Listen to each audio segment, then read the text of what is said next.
There are a lot of things I love about my home brewery, but if I could go back, there's one thing that I'd change.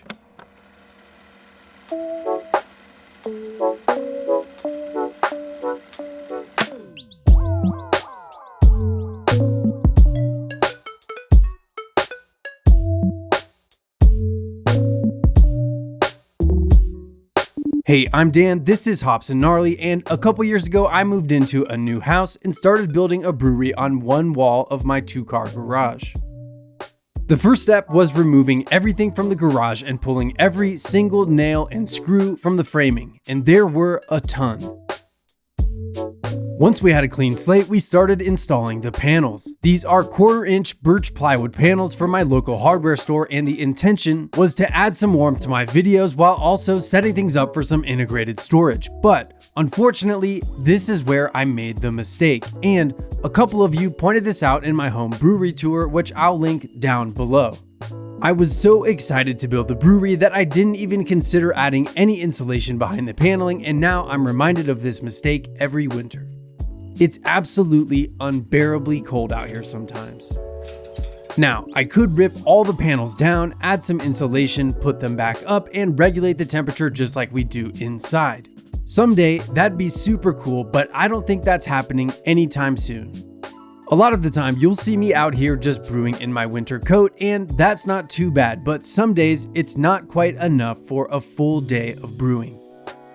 For a little while, I tried using one of these little space heaters, but turns out that's just not powerful enough to make a difference in a space this big.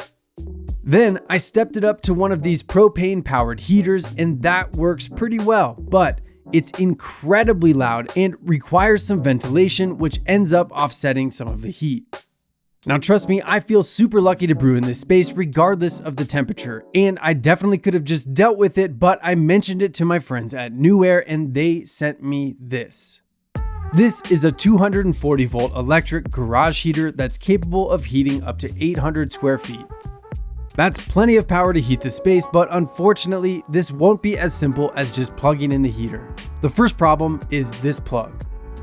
The socket I have in the garage is called an L630R, and this ain't it. Now, I'm certainly not a trained electrician, so don't take this as advice, but I'm gonna just cut the plug off the heater and replace it with one that fits my socket. I've done this a couple times now, so I'm confident that I can do it correctly, but it might be smart to contract this out to an electrician. The second problem is I only have one 240 volt socket in the garage and I need it for my brewing system. So in order to run both, I purchased this heavy duty splitter.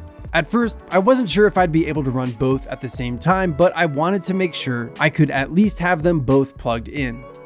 After 2 full brew days with the heater, I was surprised to find that the breaker never tripped, even when boiling and using the heater at the same time. This thing isn't gonna make it feel tropical out here, but it definitely makes it a lot easier to keep filming videos all through the winter.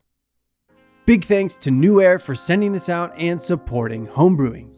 If you have the same problem in your garage brewery, check out the links in the description, and if you haven't seen the full tour of my garage brewery yet, consider watching that one next.